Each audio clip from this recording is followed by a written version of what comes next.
Hello, everybody. Coming up on Sports Central, Diana Zavialova. She is the world champion, at least in women's bowling. Just won the Queens World Championships. We have Jim Ryun. He's the guy, yes, the Jim Ryun, that broke the 4-minute mile. And then Don Stratton, who's the CEO and president of the Independent Softball Association. Some great stuff. Don't miss out. This is Mark Jackson. Neil Duncan will be joining me in a second. Stick around.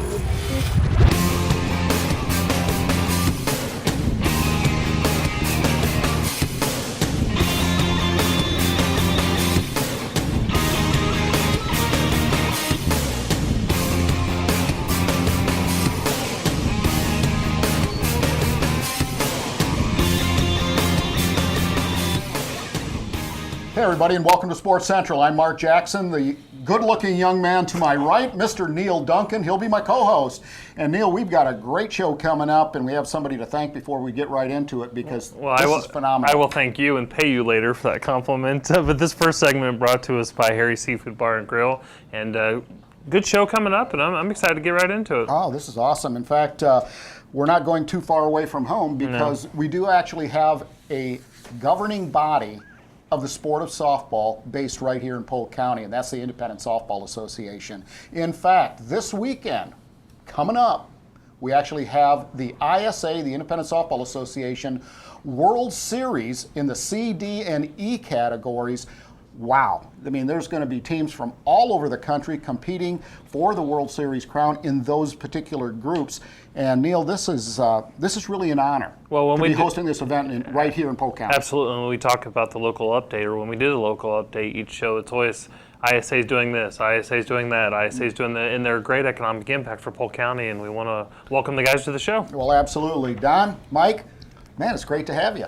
Oh, it's good to be here again, Mark. Good to see you. Well, taking time out of your day, the World Series starts today, and obviously a very prestigious event for ISA and for Polk County, the world in softball as a whole. You've got some stars coming in. Yeah, we got represent about 9 or 10 different states. In fact, they're actually having a banquet. You're keeping us from a free meal. I just thought I'd let you know that. Well, maybe we get some leftovers after the show's over. This is true commitment, Don. We understand. Yeah, so we're having a banquet, and they do actually a blind draw where they draw out of the cup to see who they play, and it starts tonight. Okay. Well, that's some good stuff.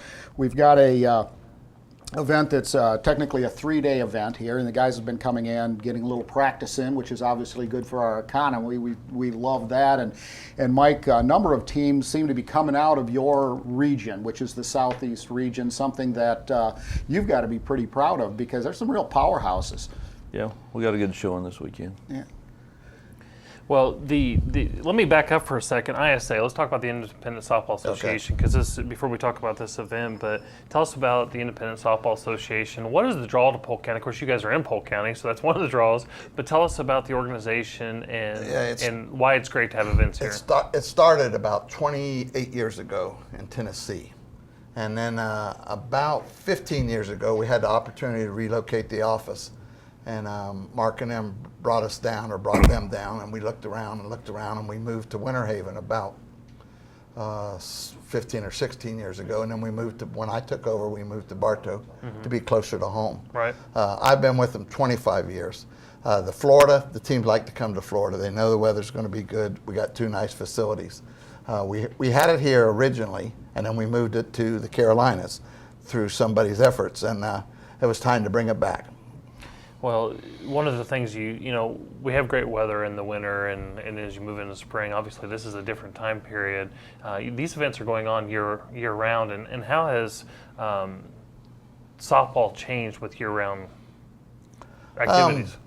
Probably the adult program is played a little less. These are the teams that end up here are the real competitive, the die-hard ones that do it.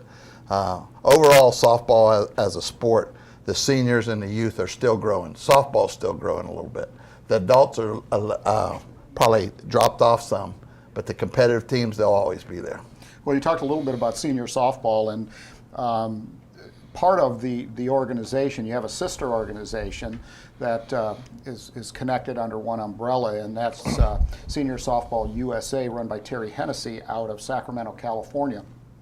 And he actually has I guess the word would be enormous the largest softball tournament in the world. I told you wrong last night. It's 480. 480 this teams. morning, We actually 400.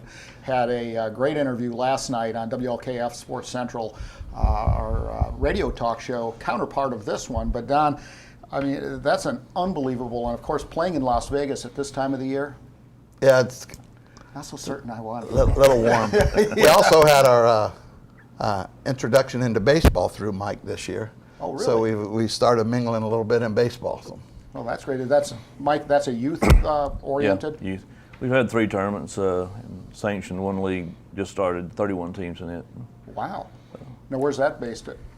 In Morganton, North Carolina, Okay. Catawba County, and All Caldwell right. County. All right. On the youth side of things, how have you seen the sport change? And I alluded to it earlier. You know, you're in Bartow right now, and of course, Bartow historically has been a machine at producing state championship time. But not just Bartow, but Polk County. How have you seen because a lot of these teams, they're the high school teams, but they're playing competitively together in the off season, correct? Correct.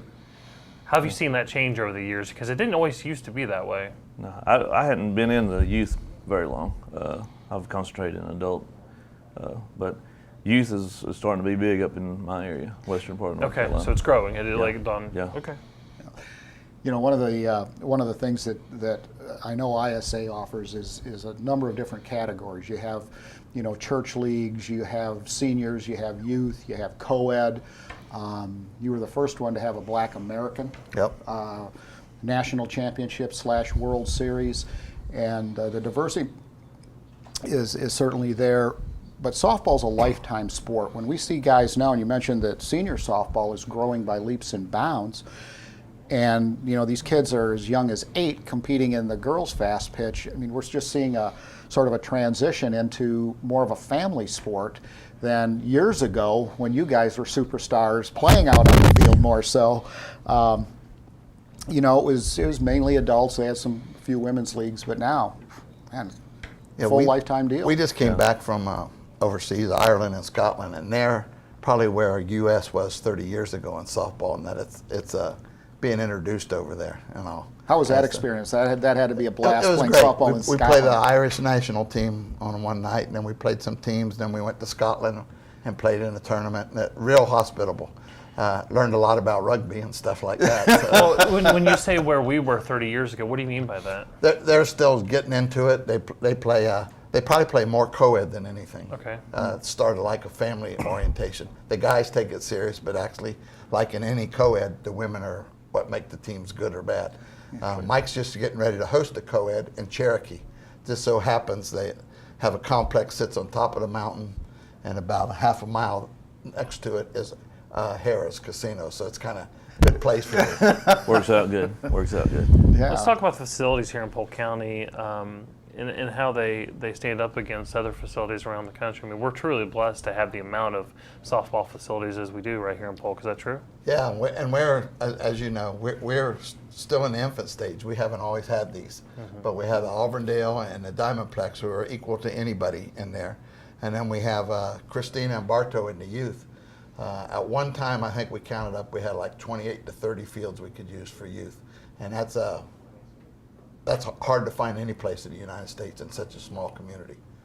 Well, it certainly made a big difference here. And I think it's, you know, Don, you're obviously, and Mike, the experts in this, but you take a look at girls fast pitch softball and the teams that Polk County has produced at the high school level. You know, Neil alluded to that a little earlier, that you have your traveling competitive teams, but then you have these high school teams that are competitive as well. But there's been some unbelievable talent that has come out of Polk County simply because of the options that these girls have to play softball at a very young age. Mike's wife actually played fast pitch for our Tennessee State director years ago. And the thought of the women is that's their out to get a scholarship and to get a free education or get some kind of education. And from when they start at 8, it's to, and Bartow to play for Coach Rutenbar and to get their name. They have a board with everybody that's going off to college to get your name on that board. That's the goal. Well, Lindsay Littlejohn being one of them. Yeah. I mean, you know, she's certainly a superstar, went on to Florida and ran into some injury problems, but now coaching back here.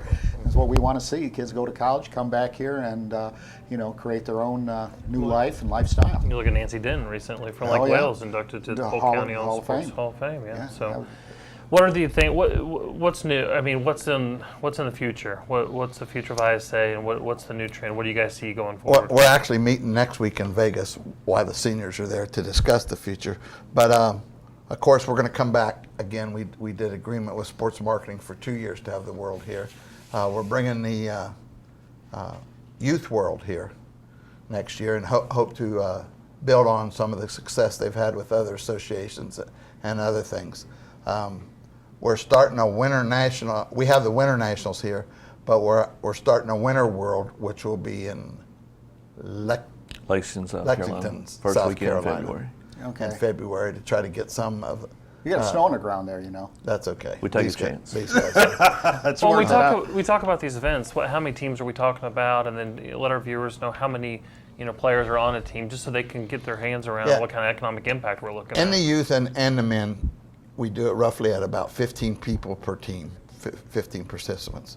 The amazing part in the youth, they have almost the same amount of spectators in that. You got probably about 15 to 20 a team spectators that come. Right. Of course, the younger, the better, because they Right. bring more. They're kind of good. In Bartow, it's probably not strange to have more spectators than players at times. We've had so many there, they kind of know the softball enthusiasts. We'll just go to Bartow. We can watch the kids play there and all. Yeah. It's like we're on the schedule, so it's kind of neat in that aspect. So what facilities, folks are obviously interested in softball, getting into softball. This is sort of a two-pronged question. But if they want to watch the games this weekend, coming up 20th, 21st, and 22nd, where do they go? Auburndale Complex, which is located behind the Auburndale Speedway, or the Diamondplex, which is right behind Polk State College. Okay, in Winter Haven. And then let's say just some moms and dads, grandpas and grammars. It's supposed to be funny. I was trying to get what you said. I'm like, what? Grammars, Yeah, as in grammar, I your got you. grammar. I got Okay, you. you got it. I got you. Anyway, they're sitting in their little pumpkin, getting out there, and softball sounds like a great sport for her. What would they, how would they contact you and the headquarters office so they can? Yeah, we can try to point- get them on a league or answer their questions. They can call 863-519-7127. And they could go to the website at www.isasoftball.com, and the information is listed there. isasoftball.com. Well, gentlemen, it was a pleasure to have you on the show. Thanks. Good to see I you haven't guys. seen you guys in You're kind of fancy couple here. months. I just wanted to ask you, does this have anything to do with Hank not being here that we got all this set up? Pretty much so. Yeah. Well, one of the reasons we're able to do the upgrades is ISA hosting 40 events a year here. Yeah, So which that is great. economic impact, guys, thank you so much. Great stuff. Well, ladies and gentlemen, of course, car racing, truck racing, dirt bike racing, that's a big deal here in Polk County, of course. It's a big deal nationally as we're winding down the racing season. But we have a special segment for you. Dylan Martin. This guy races almost everything, and he is a superstar. Let's check out this. Neil and Mark. We'll be back right after this.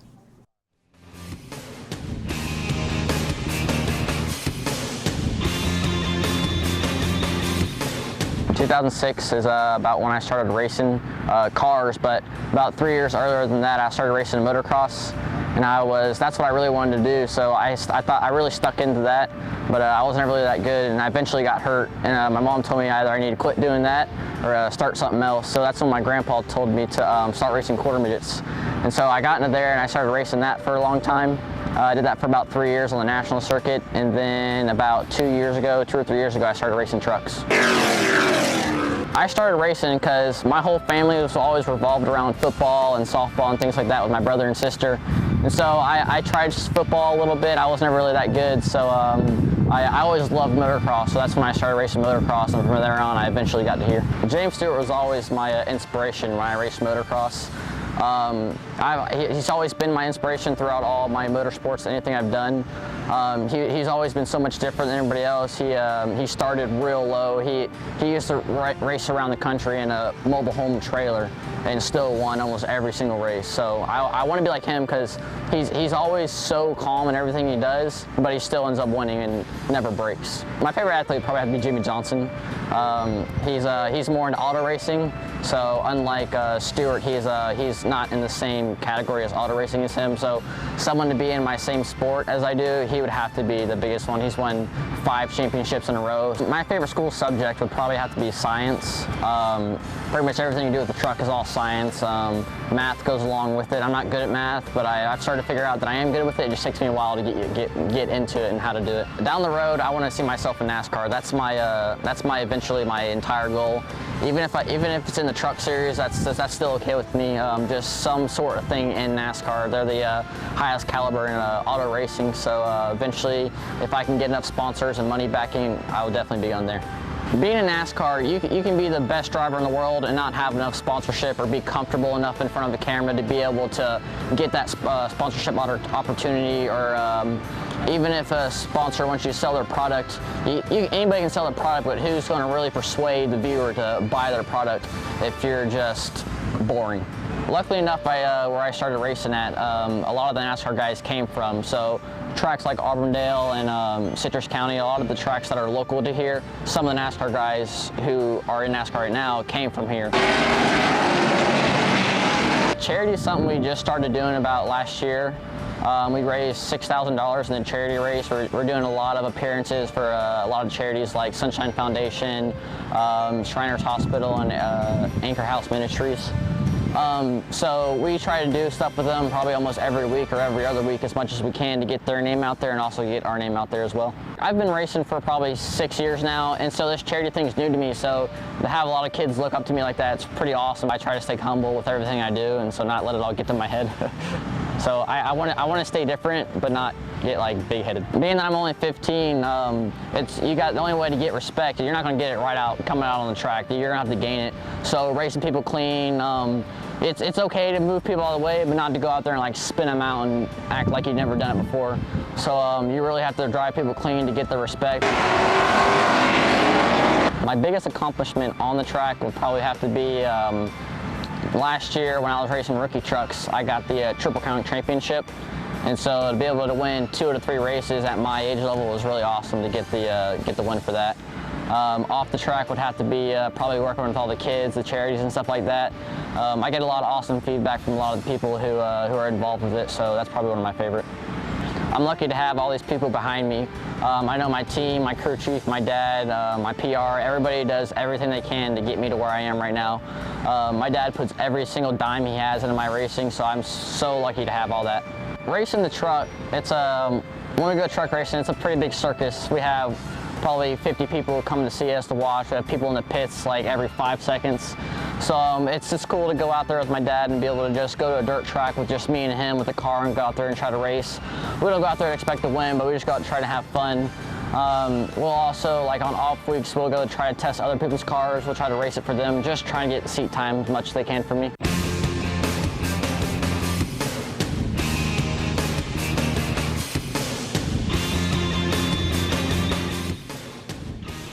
Hey everybody, and welcome back to Sports Central. If you're just joining us, I'm Mark Jackson. To my right, your left, Neil Duncan. Neil? Got some great footage there, and makes you want to get out to the track and do a little... That would be fun, wouldn't it? When you see stuff like, you watch NASCAR on Sunday or something, you think, I could do that, but then you get out there and you're like, no. Well, it's just like any sport, you know. It looks easy. They make it look easy.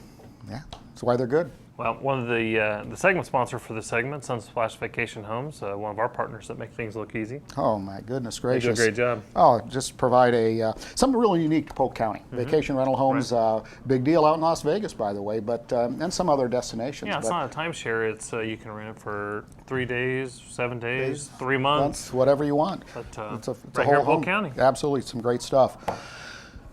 Speaking of great stuff, the sport of bowling in Polk County has always been a big deal here. We've had state, national, PBA championships. There you go. And it's a sport. We were talking about softball being a lifetime sport. bowling is too. Used to call them bowling alleys. Now they call them bowling centers. You know why? Why? Too many people were getting beat up in alleys and they didn't want association. That's a true story. I don't believe a word of it. It's true. It's true. If it isn't true, it should be. Anyway, we have a silver medalist from the World Championships, that is, who also bowls star bowler at Weber College, the national collegiate champions. Diana Zavialova. Tell us how you pronounce it, because Mark's had a hard time. It's not that difficult. One more time? Zavjalova. Yep, there we go. Okay. We're going to call you Diana, though. Okay, sounds good. just for good measure. Well, And to be polite. Weber has had a fantastic run of national championships and just performing at a high level. Of course, you've performed at a high level as well. What is it like to participate on the bowling team at Weber? You know, I just bowled the championship where I was bowling by myself, so it's very different to bowl in college because you have like the whole team. Right. So if you mess it up, you feel really bad because you let your teammates down. Right. So like it's a lot of pressure, but it's at the same time I have so much fun because we not only bowl, but we cheer and sing and dance and whatnot. So it's a lot of fun. Where were the Queens Championships held? It was in Las Vegas. Oh, in Vegas. Yeah. Where did they set that? In the convention center? What's that? Did they set it up in the convention center? It was in the Sunset Station Hotel, and everything was there. Oh, so okay. Yeah. Well, pretty good. Tell us about the USBC. Now, United States Bowling Congress is what USBC stands for. Yeah. Okay. And what does the USBC Queens mean? Tell us what. Is it all women? Are they college kids? This is one of the biggest tournaments for women in the world. So there's actually two major ones, US Open and the USBC Queens. Okay. So the Queens is tournament for women, and anyone from all over the world can participate. Now, do you have to qualify to get into this event? Anyone can bowl. So it's an open tournament, if you will. And then tell us a little bit about how many bowlers were there and what was the process of elimination to where you were? The one that I bowled, it was more than 200 women, and it was some international bowlers as well, because the week before that, in the same bowling center, there was a World Championship. So a lot of women who bowled the World Championship, they stayed to bowl the USBC Queens like I did. Okay. Yeah. And so how did you end up doing? It was my best tournament of my life. It was. Did you win? Yeah. Oh, wow. Well, and you defeated USBCA BC Hall of Famer Leanne Hollensberg? Yeah. What's that like? I mean, that's got to be a thrill to... Going into a TV show, I had a few matches, and I bowled against her before the TV show. It was like 3 games, and the total who's going to win. So I beat her by quite a bit. So I did actually gain a lot of confidence. So when I went on a TV show, I had to bowl against her, one more time, but it was only 1 game. So I did have confidence. It was a lot easier to bowl against her the second time. Now, when you say TV show, you're talking about this was aired on ESPN. Yeah, it was. We just saw some of the footage there. Did that make you nervous? Of course. You're on TV and all these lights and people watching you and everything. Of course, it made me nervous. Well, which is more nerve-wracking, that event or answering Mark's questions? Probably the event. Well, the bowling in and of itself, like we were talking about, is a lifetime sport. When did you start? I started when I was 10, and I'm 22 now, so I've been bowling for 12 years. What got you into bowling? My dad, he kind of bowled. He had just one bowling ball, and he went to the bowling center just bowl for fun. And then he took me with him, and I liked it. He saw how excited I was, when I got a few pins or whatnot. So then he took me to this local coach, and she started kind of coaching me. And then she saw that I had talent, so she sent me to this other place, and I kept going, and now I'm here. Now your dad is Russian. Yes. Okay, and you grew up in Latvia? In Latvia, yeah, that's where I was born. Okay, and is that where you started when you were 10 bowling? Yes, yeah. Because my dad, he was born in Russia, and he moved to Latvia like many years ago. And, Well, how do you end up at Weber? One of my coaches from Australia, his name is Sid Allen, he told me, when I was still in high school, he told me that I can bowl and study at the same time, because I had no clue about college bowling or anything like that. I didn't know that existed. So I was like, okay, I can do university and I can bowl at the same time. And then that's how I ended up being here. Wow, that's kind of interesting. Do your folks come over and or were they in Las Vegas watching? Some of them were, yeah. Wow, so you had a whole contingent, a whole entourage following you? Yeah. You have a fan club too? Not yet. After your college is over, you plan on going pro? I want to continue to study, do the MBA and masters or whatnot. At Weber?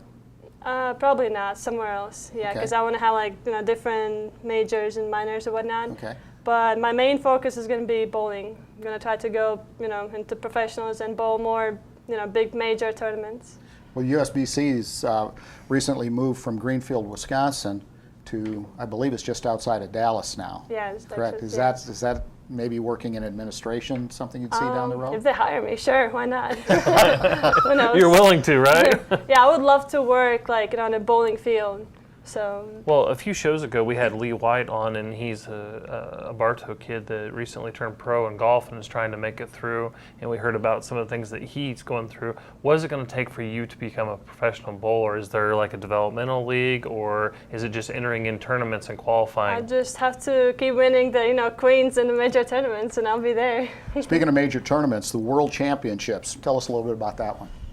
That was a very long championship. It was 2.5 weeks in Las Vegas, Wow. and my dream was to become a world champion. So, and I got a bronze medal in all events, and last year in the World Singles Championship, I got the silver medal in the World Championships.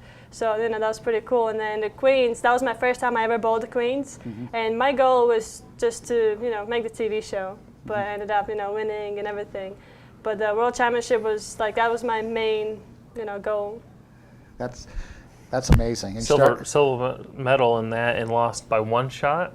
Or one pin? Is that correct? The last year when I bowled against Kaylee Kulik, who was the best bowler in the world, I lost by 2 pins to her. 2 pins. Yeah, pins. she had to, strike out to beat me by 2 pins. Oh. Yeah, that hurt, but. Okay, so for all of,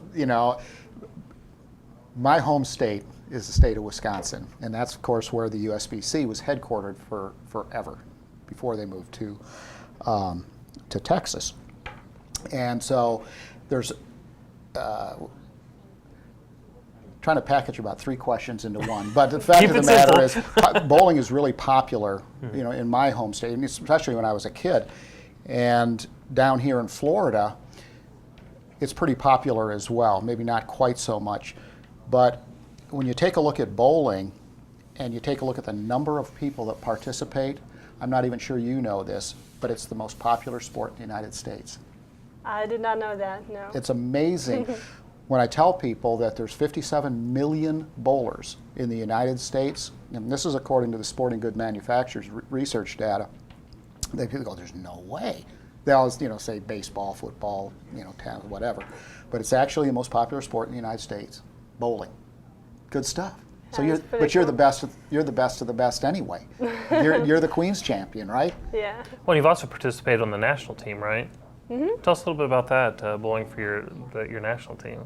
The back home? Mm-hmm. Yeah. Well, I've been in the team since 2006, so I've been in the national team, for quite a bit. Actually, back home, like speaking of how popular bowling is, back home it's not even a sport or nothing. Like even my best friends, they didn't even know that I bowl, for a living. Really? That's what I do. They just think that I go to the bowling center, have some beer, and like snacks, and just bowl for fun. That's how it is back home. So do what Mark does. Yeah, so that's how it is back home. So we have only maybe 30 bowlers. So and to be in a national team, it's kind of, it's a weird situation because we don't have a lot of bowlers, and especially not a lot of good bowlers. Uh-huh. So and I'm actually glad to be part of the team because I have been making history and I've been winning medals for my country. So I'm trying to, show people back home that it's actually, a big sport and whatnot. So Somebody at home's watching, they got a little one, want to get involved with bowling. What's the most important thing to know about bowling if you want to get involved, like a tip or? You gotta have fun in bowling. I mean, bowling is supposed to be fun, right? You throw the ball and you get all happy. And a lot of people, they take it serious where they can't have fun, and that's why a lot of people, they just quit bowling because they get all frustrated and whatnot. Same thing with golf. I was gonna say we see golfing that with you. all the time. Yeah, no, it's just like, look, unless you're in a tournament, hey, you're out here to have a good time, and you have fun.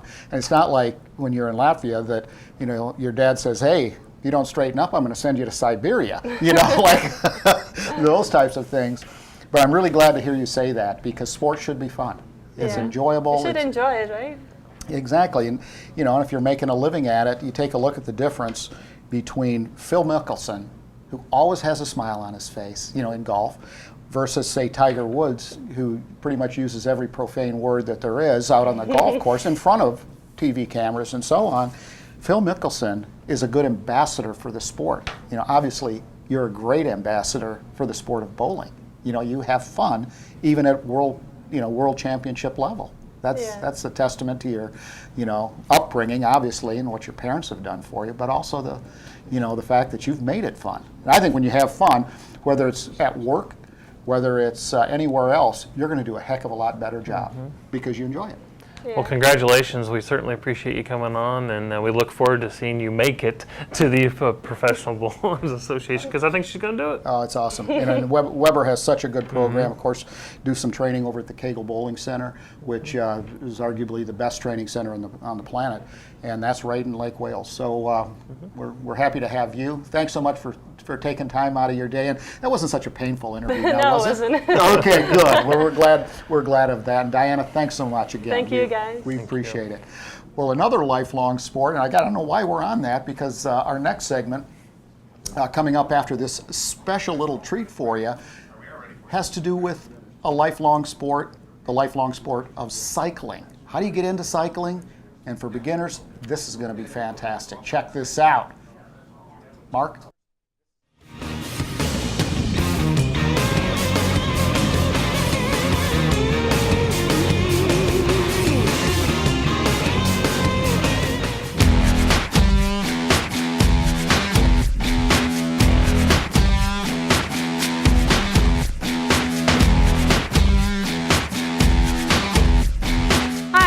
And I'm here today to give you some beginner tips to get you on the road and cycling.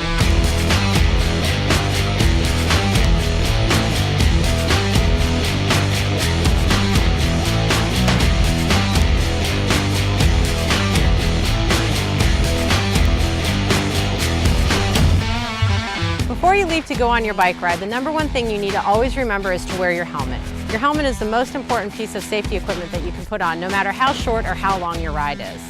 The second thing you want to remember when you go for your bike ride is to make sure that your tires are properly inflated. The PSI that you need to inflate your tires to is located on the side of the tire, and you can use a standard bike pump to pump up your tires. The other thing you want to remember is to always hydrate. Most bicycles come with a bottle cage that you can put your water bottle in. Bring your water with you no matter where you go, how far or how short, to keep you properly hydrated, especially in the hot sun. The other thing you want to remember, if something should happen while you're on the trail and you get a flat tire, is you have the proper equipment to change your tire. A spare tube, a CO2 cartridge, and a tire lever will save the day. If you need to know how to change your tire, go to your local bike shop and they can show you. These are just some beginning tips to get you on the road and riding your bike. Always wear your protective gear, hydrate well, and most of all, have fun.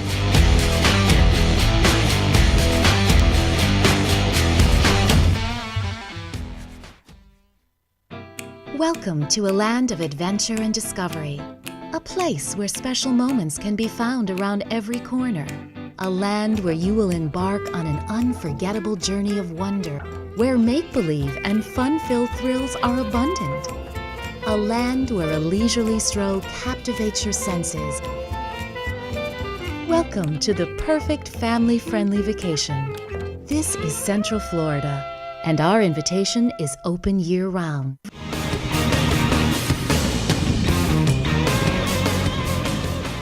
Hey everybody, and welcome back to Sports Central. I'm Mark Jackson. Neil Duncan, if you're just joining us. Neil, we have a special thank you should go out for this segment. This segment is sponsored by Harry's Old Place, and that's in Winter Haven. A great place to eat. If you've not checked it out, you need to get out there. I was talking to Steve Bonkowski the other day. He's one of our development specialists here in Polk County, and he says he eats there all the time. He's a regular. Oh, yeah? And I said, what's your favorite? Harry in the Bag. There you go. Oh, it's awesome. Great place. Stuff, everybody. Great place. Got to check it out. We promised you, and it just keeps getting better. You remember the 1968 Olympics? Guy that took the silver medal in the 1500? His name is Jim Ryun. Jim Ryun was also the first guy to break the 4-minute mile. And if you're not familiar with that name, shame on you, because you should be. He is arguably the man that really kicked off, in my eyes, the popularity of running and made it cool, particularly the long distance runs. And he may correct me, Paul White who's sitting next to him, may correct me, but that's my recollection. And yes, I did remember when that all happened, and that was Mexico City. That was a cool Olympics. A little controversy associated with that, and maybe Jim will enlighten us on that. But gentlemen, boy, it's great to have you here, and you have a huge event this weekend. I'm shocked. 1,000 runners. Actually, 1,300. Oh, But who's counting? I stand corrected, and that's something that's very familiar to me at home as well, by the way. This is our 5th year. It was Paul's idea in the beginning, and it's grown from sort of an infant stage to where it is now. And they have a great park, Holloway Park, carved out of the, what do you call it, Florida, whatever. Wild phosphate bulldozed reclaimed it. land. This year it's Yeah. matured to where you have really better footing, and so it'll be real exciting. Yeah. It's cross country. Well, let's move back because You weren't here, Neil. I wasn't here in 1968. I've seen the video though of the sub 4 mile, and when we were watching it in the office, we said, "Wait, is there a rabbit out there, or is that him start to finish?" And it was you start to finish. Yeah, it was. You didn't have somebody pacing you ahead, and then the 4th and final lap. How did you have anything left in the tank? Well, you by the grace of God, prepare for that. You do all the training. In fact, as my coach would say, the workout doesn't start till you get tired, and then you'll learn to sprint. And so that was part of the philosophy behind it. Let me go back just a step further, because when you see something like that, someone has to have the vision for it. And my high school coach, after my 4th high school mile, I mean, so it wasn't like he had a track record to really lean on. I'd run 4:21, riding the school bus from Kansas City back to Wichita. And he had took the opportunity of bringing each one of the athletes up to the front of the bus and talking with them one-on-one. My turn. I'd run 4:21. He said, "How fast do you think you can run?" And of course, I'm so new, I thought maybe 2 seconds faster.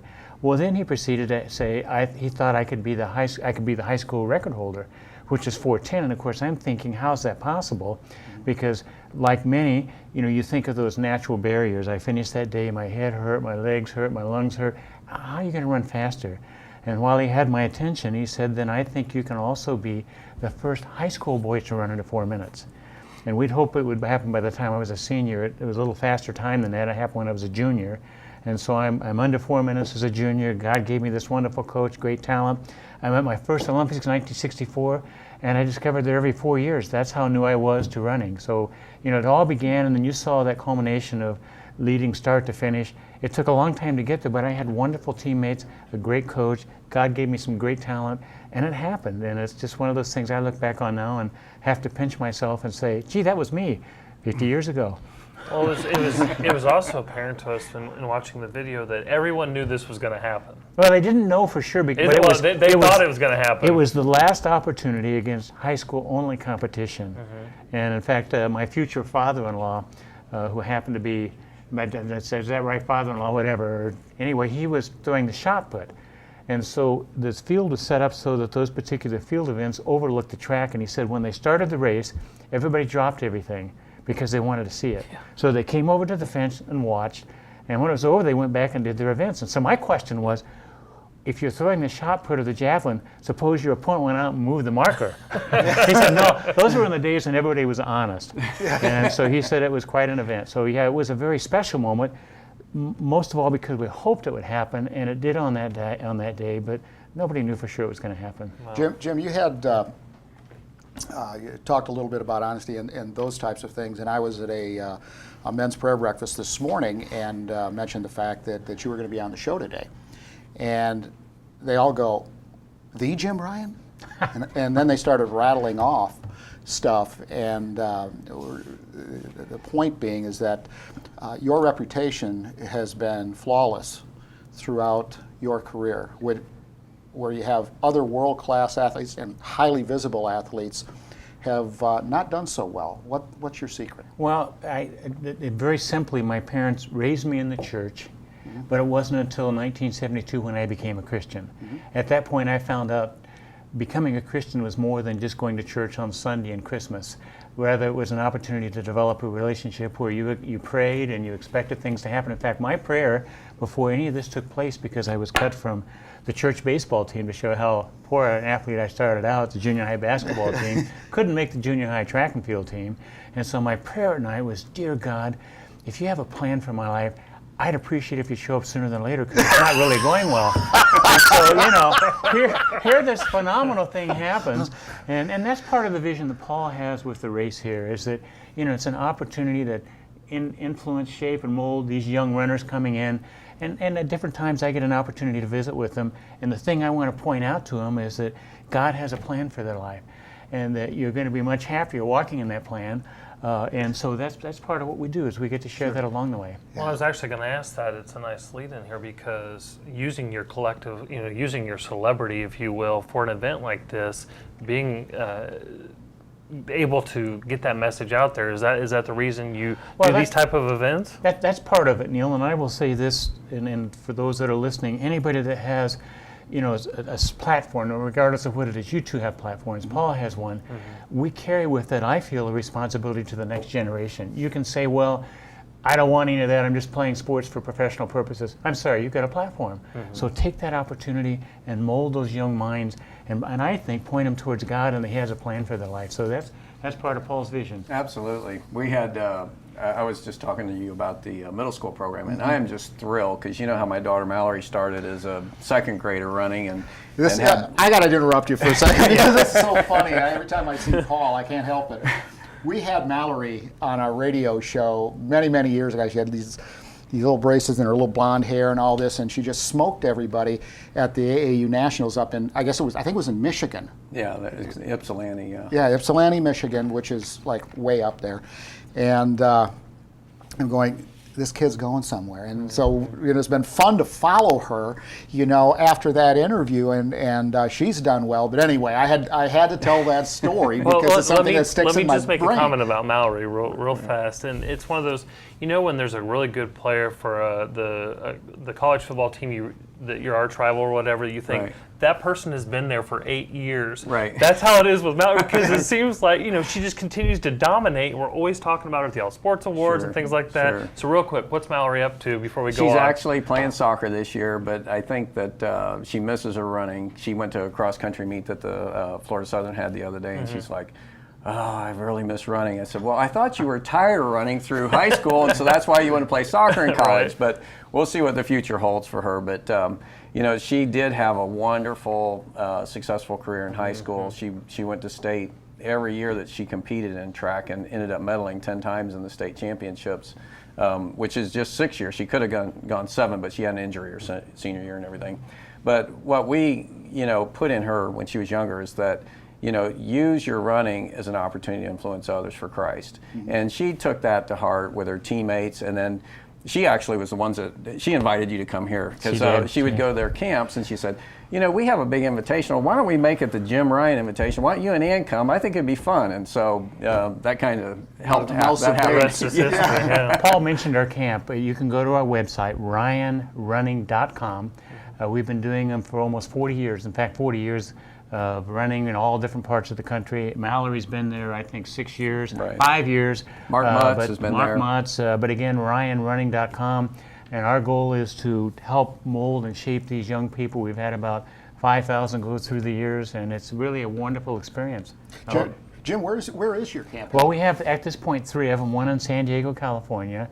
It's a great spot. One in Greeley, Colorado, Northern Colorado University. Exactly where that is. And then in Harrisonburg, Virginia, at Eastern Mennonite University. But again, you go to the website, find out all the information. Love to have you come up to it. Well, we're thrilled to have you here for this event. Let's talk a little bit about the event, and we've hit on it just a little bit. Well, what is this event, and what market are we reaching here? We're reaching everybody. Actually, the running community. Ed Holloway has just done a wonderful job with the property. He put 330 acres into a foundation it's a nonprofit foundation for the running community. I don't know of another cross-country course that's privately held anywhere in the country. So we have a great gift in our backyard. We actually have the state chair from Florida High School Athletic Association coming up today and tomorrow to view it. He was here last year trying to talk me into doing the state championships this year, and I said, we're not ready. But this year, I think next year we're going to be ready, 2014. So I'm really excited. I'm really excited about Mark Zimmerman starting the middle school program, because we saw how the success Mallory had starting young, and now we've got all these middle schools have thrown together 30, 40, 60 kids that want to come out and run. And to me, that's just golden, because you get these kids involved in sports, now they've got some focus. They don't get into trouble. And I couldn't believe it 20 years ago when they took middle school sports out, because I figured the money you think you're saving there, now you're going to spend to rehabilitate these kids because they don't have any goals. You got to have goals in life in order to keep your focus and stay out of trouble. And so this middle school program just thrills me. But we have middle school and college tonight, and then high school races tomorrow. We've got 66 teams, over 1,300 runners coming. Mark, if I may mention this too, Sure. this is at the Jim Ryun Invitational, but you got to put the U in the Ryan if you want to find it under Ryan Running. Okay, There you go. You got it, folks. You've got to remember that RYUN. Okay. Of course, you can always go to centralfloridasports.com, and we will link it. We'll link you to it. Yeah. It's JimRyanRunning.com. Yep. Okay, that's some great stuff. And 3 camps. Wow, that's phenomenal. Greeley, Harrisburg, and San Diego. I got that right, didn't I? Yeah, you do. did. That's Okay. great. Memories. Thank you. Yeah, the old age isn't so bad after all. Mark, I would like to say one thing too, talking about the middle school programs. My hat is off to all of the coaches that help with these things, because most of them are doing this as volunteers, and they call me up and, oh, this is our first event, and how are we going to do this and all that, and I'm just excited to walk them through that. And these people are heroes in my eyes, because they're taking their time and their efforts to help mentor these kids and give their kids an opportunity to do something that's a life sport. Well, it's some great stuff. And for those of you that don't know where the race is, it's about a mile north of Sandland Ranch, and off of 98. Yeah, the South Side Sam's Club. Yeah, Over in and that they can area. go to HallowayPark.org, and they can get directions off of that. There's a website. Get a chance to meet Paul. You get a chance to obviously meet Jim, and that would be the thrill of a lifetime if you've ever put your feet in a pair of sneakers or running shoes. Absolutely. Because the Well, best of the best of We've got to go to break, but hang out, because I got a few more questions I want to ask you. We'll do it off there. But That's some great stuff. Well, we talked and had the opportunity a little bit earlier in the year, folks, to kind of bring you up to speed on what was happening with college football here in Polk County. Of course, Weber had a great team, and Warner Southern. That was interesting, and they very proud of that new program, and so are we. And we think you will be too after this footage. Stick around, everyone. We'll be back.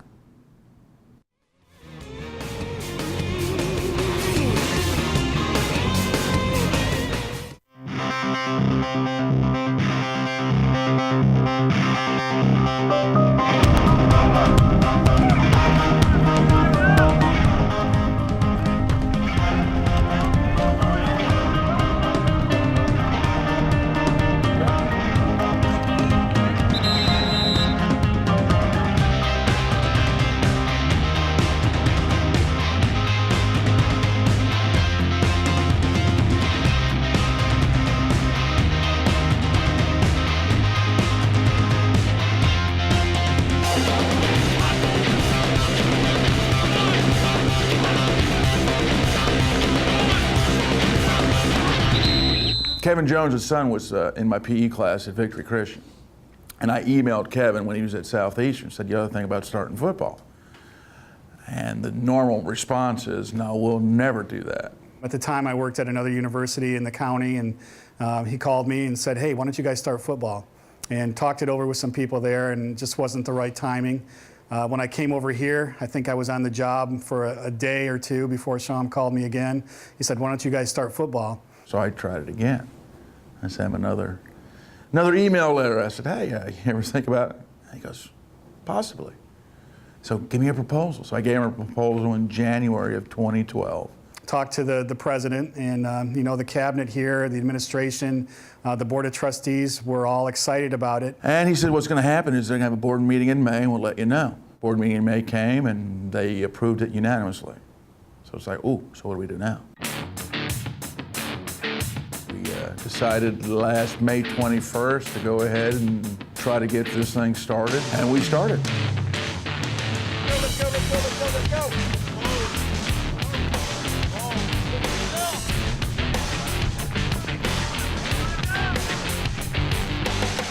said, if you have 25 to 30 kids, 25 to 40 kids this first year, we'll be happy. I had 25 kids the first week. They didn't believe it. I mean, you can't believe it. You know, we started the first year with Coach Schaum's proposal. We looked it over, and, you know, on the bottom it said 35 players. You know, first year we're just going to practice, do drills. You know, we're going to do some mentoring. We had 86. You know, we announced football, I think, in May, and the first class of 86 came in August. When we started this, it happened so fast. We didn't have a place for the players. We didn't expect to have 86 right away. You know, our plan was to gradually roll this out, and it just happened quick.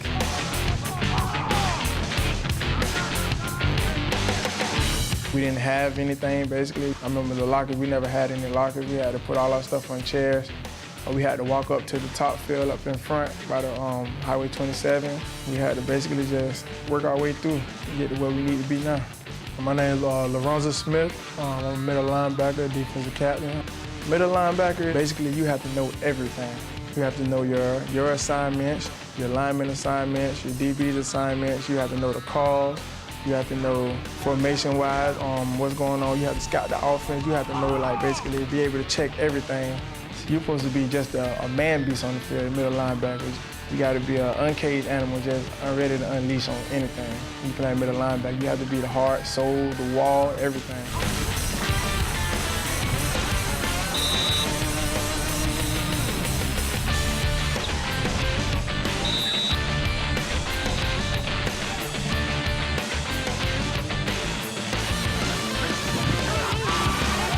I mean, it's been a whole life thing for me. I've been playing football since I was 3 years old. It's pure. I think it's the purest thing in life. It teaches you a lot about life, character, teamwork, just everything. It's been my love and my passion since I was a little kid. Hi, I'm Patrick Ryan, and I'm the starting quarterback at Warner University.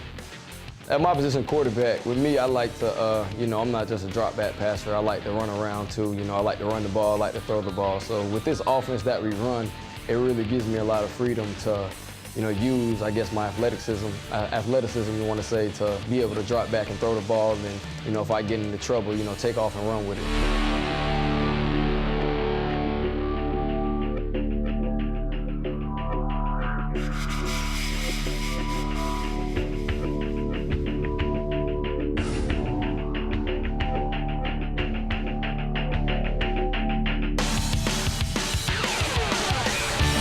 We have a great coaching staff. Coach Schaum has been here and really started up the whole program and has been the leader of this whole thing. We have an offensive coordinator with Coach Powers and defensive coordinator and Coach Pierce. Man, I can't say enough about them. They're just great coaches. They're really on top of us, everything. I mean, we don't get a second off. I mean, every little thing they're on us, and that's what you need at a college football program. You can see the big difference from high school to college, and that's especially the young kids as freshmen coming in. You have to see that difference between high school and college, and having these experienced college coaches on the staff now has been so beneficial to us. The coaching staff that we have is just incredible. Coach Schaum did a great job bringing these guys in. I sat down with them and saw their heart and what they wanted to do, and they're looking at this as a ministry, and it's not Division I here. We don't have huge budgets. We don't fly on jets or take luxury tour buses. We're kind of a grassroots program, and we're just up front with people that come here saying, if you're going to come here to play football, we're going to be successful. But that's not the priority. The priority is, is building something. We're building a program. We're building young men.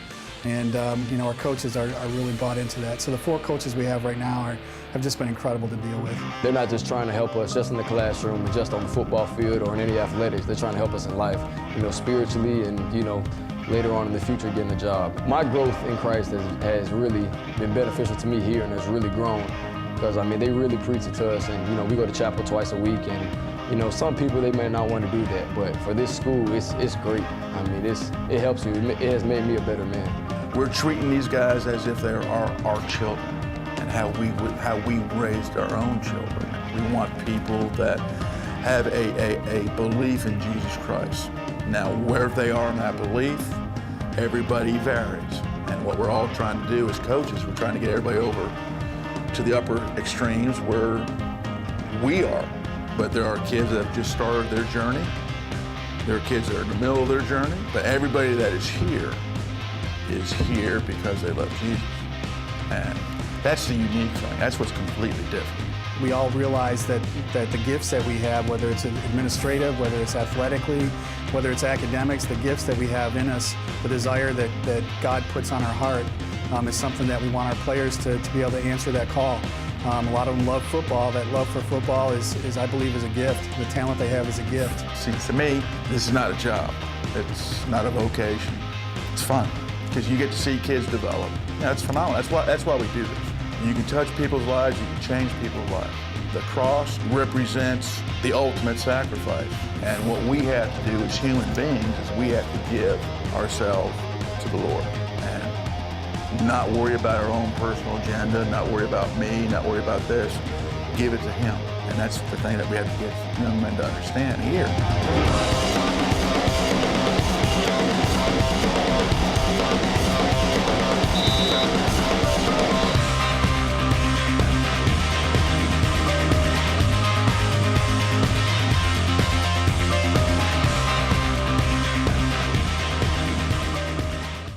Hey everybody, and welcome back to Sports Central. Mark Jackson here along with Neil Duncan. I want to thank this fourth and final segment sponsor, Travel Lodge, for sponsoring this, but I want to thank Coach Sham as well from Warner, letting us take a peek at, beginning program, first year, inaugural season, letting our camera crew go out there and kind of document some of that and see the ins and outs of starting a program, and it's not easy. No, it's a rough road to hoe. You don't have any people with seasoned veterans out there, and admittedly they've struggled a little bit, which is expected. That's okay. Right. The fact of the matter is they've invested in this, and it's made the school a better university, and I think the kids have responded accordingly. They certainly appreciate it, and we're thankful for it. Absolutely, and thanks to PGTV crew for going out there and getting the footage. But speaking of people investing in the Polk County community, we had ISA on earlier, but the National Softball Association has an event coming up, the Christina Flames Fall Frenzy. That's going to be September 28th and 29th at Christina Park. NSA, great partner of Tourism Sports Marketing, bring another event. NSA standing for the National Softball Association, based out of Lexington, Kentucky. Do a lot of events here. Olympic development, huge part of the Olympic movement, and each discipline, each sports discipline has their own Olympic development program where they bring youth and teenagers and others up through the program to sort of identify those that have the best potential to win medals for the USA. And soccer is no exception. Actually, in October 4th through October 5th, the Florida Youth Soccer Association, in conjunction with the USA Soccer,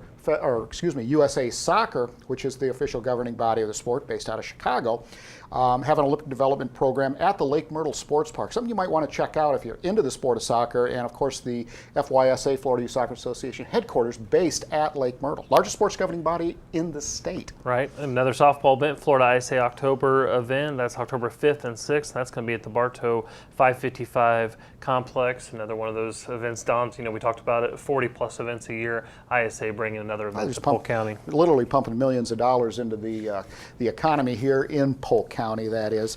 And of course, one of your favorites, something you were responsible for recruiting, at least what's called the IPSC, the International Practical Shooting Congress. This is the Super Bowl of shooting is coming to Polk County in 2014. This is going to be huge. But we actually got the Super Bowl before all the other events came in. Neil, tell us about that. The USA IPSC Nationals will be at the Universal Shooting Academy in Frostproof October 8th through the 13th. Frank Garcia and his whole team down there do a terrific job, and we're really the ones that came to us, and we partnered together to go to Greece to get the World Shoot. You've been hearing about it for a couple of years, and now it's only about a year away. Will be October in Frostproof, but they've got this event coming up, and that's the 8th through the 13th in October. Yeah, that's pretty good stuff.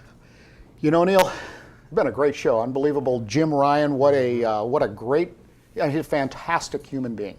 Yep. And of course, set the record, many records, silver medalist at the '68 Olympics, and the you know, the things that this man has accomplished. And now coming up, we have the Jim Ryun Invitational here in Polk County. What a great man, a great sport. Pretty neat. We want to thank all of our guests for coming on today. Great show. We also want to thank some of our sponsors, Harry's Old Place, The Ledger, Abuelos, Sunsplash Vacation Homes, and Contempo Vacation Homes, some of the partners for today's show. Yeah, don't forget, everybody, if you'd like more information about sports and sports in Polk County, check us out at centralfloridasports.com. You also can see us on WLKF if you have X-ray vision. Actually, you can listen to us 14:30 a.m. WLKF Sports Central. This is Mark Jackson for Neil Duncan. If you can't stand not seeing us every single day, well, check us out on the following dates and times when this show re-airs. Thanks so much for joining us, everybody, and we'll see you again next time.